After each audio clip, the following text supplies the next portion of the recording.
نحن نقص عليك أحسن القصص بما أوحينا إليك هذا القرآن وإن كنت من قبله لمن الغافلين. إذ قال يوسف لأبيه يا أبت إني رأيت 11 كوكبا والشمس والقمر رأيتهم لي ساجدين.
ایک 1160 سال قبل مسیح فقدان بابل کے جنوب میں واقع ایک پرامن شہر.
ای اشتار بزرگ، اس بچے کو شفا عطا کر.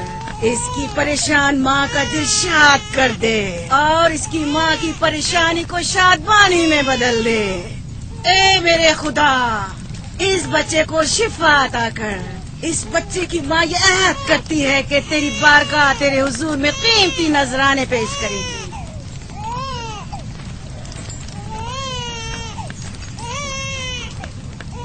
میں نے اشتار عظیم سے تمہارے بچے کی زندگی کی دعا کی ہے، اس نے میری دعا سن لی۔ جاؤ اور اپنے بچے کی اس طرح تربیت کرو کہ وہ بڑا ہو کر اشتار کا پیروکار بنے۔ آپ کی اور اشتار عظیم کی بہت بہت مہربانی۔ اشتار مہربان پہ درود و سلام ہو، آپ کی بہت بہت مہربانی۔ میرا بچہ موت کے دہانے پر تھا، آپ نے اسے نئی زندگی بخشی۔ اشتار عظیم بزرگ اشتر کو سلامت رکھے، اشتر کی حفاظت فرمائے۔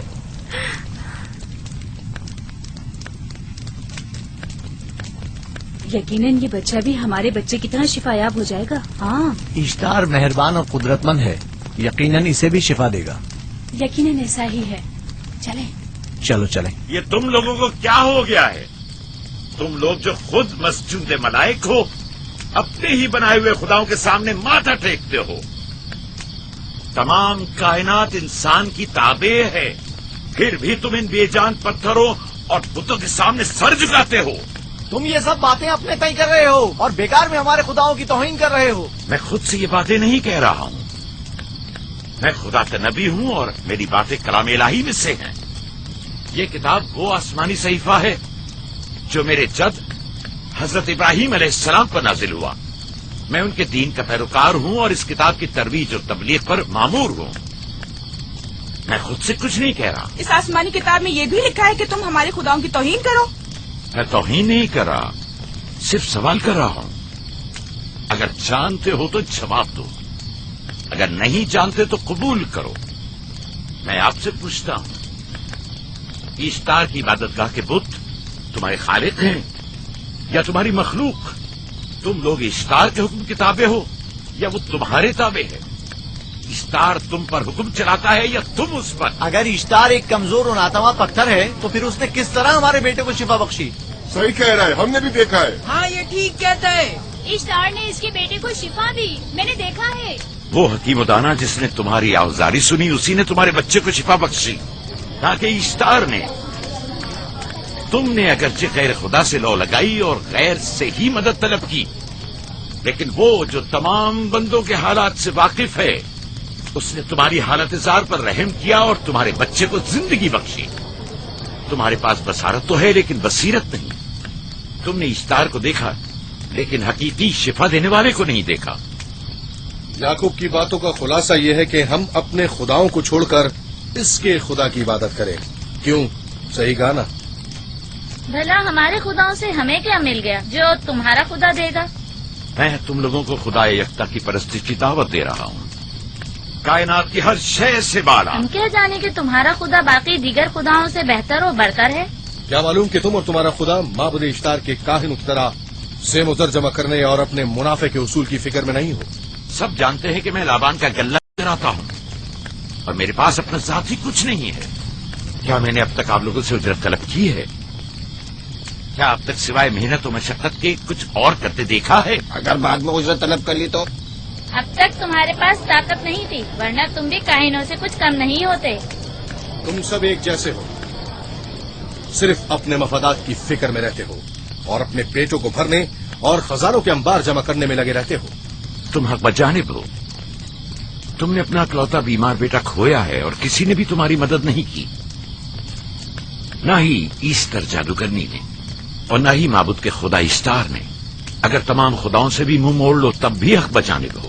مجھے معبود کے عاجز خدا اشتار سے کوئی سروکار نہیں۔ میں تمہارے نادیدہ خدا کے بارے میں بات کر رہا ہوں۔ ہم نے ان بے جان پتھروں کے خداؤں سے کیا کچھ نہیں سہا، اب کسی اور خدا کے متحمل نہیں ہو سکتے۔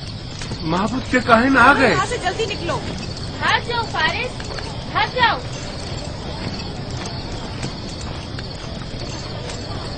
اس طرف اسے چھوڑ دو۔ آخر اس نے کیا کیا؟ اسے چھوڑ دو۔ اسے پکڑو۔